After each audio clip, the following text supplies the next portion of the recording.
ఏందన్నా గమ్మునుండావు? సౌండ్ ఏందన్నా? అన్నా నేను ఊరికి భయపడినని టాలీవుడ్ తెలిస్తే సరిపోదనా? ప్రపంచం అంతా తెలియాలా? రీసౌండ్ రావాలా? రీసౌండ్తో దుమ్ము లేచిపోవాలా?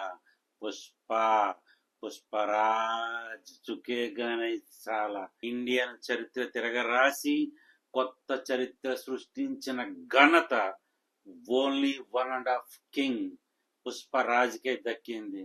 Is the king, is the legend, is the warrior.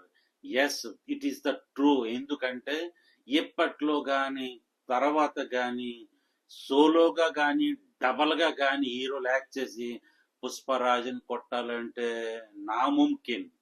దానికో పక్కన ముష్కిల్ ही नहीं, నా ముమ్కిన్ హే అంటాడు బాలీవుడ్ భాష షారుఖ్ ఖాన్.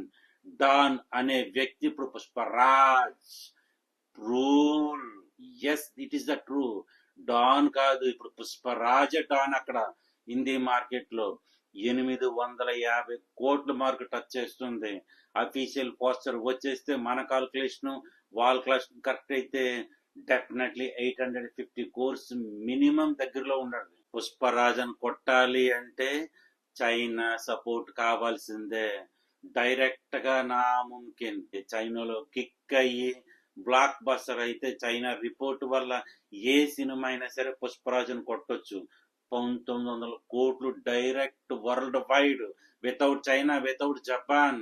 నార్మల్ హిస్టరీ కాదు. నేను పదే పచ్చార్లు ఇది ఎందుకు జ్ఞాపకం చేస్తున్నానంటే it is not small thing, that is the biggest thing. ఎందుకంటే పుష్పరాజ్ 1900 కోట్లు అంటే మాటలు కాదు. అసలు 2000 కోట్లకు వెళ్లాల్సింది ఈ 20 నిమిషాల వర్షం 1000 కోట్లు దాటిన తర్వాత అప్లోడ్ చేసి ఉంటే మేకర్స్ డెఫినెట్లీ 2000 కోట్లు అవ్వలేలుగా వెళ్ళిపోయి ఉండేది. అయినా నో ప్రాబ్లం. 1900 కోట్ల మార్కు టచ్ చేయడం అంటే సాధారణ విషయం కాదు. ఇంకా జపాన్ లో చైనాలో రిలీజ్ చేయవలసింది ఉంది. అది కూడా రిలీజ్ అయితే మరి అన్ఎక్స్పెక్టెడ్ గా ఏ కలెక్షన్స్ అయితే వచ్చి పడతాయో మనం చెప్పలేము. నార్మల్ విషయం అయితే కాదబ్బా. పుష్పరాజ్ నిజంగా ఇది అందరికీ దక్కదు, అరుదుగా దక్కుతుంటది. అప్పుడు బాహుబలి 2కి కొట్టారు, ఇప్పుడు పుష్పరాజుకి తగిలింది. అందరికీ అదృష్టం అన్ని వేళలా కలిసి రాదు. అలా కలిసి వచ్చిన అదృష్టవంతులు Baahubali mister Prabhas garu, mister Allu Arjun. King, the king, Bollywood the king, Tollywood the king, Indian king Pushparaj. ఎవరు ఒప్పుకున్నా ఎవరు ఒప్పుకోపోయినా is the king in the Bollywood, is the king in Tollywood.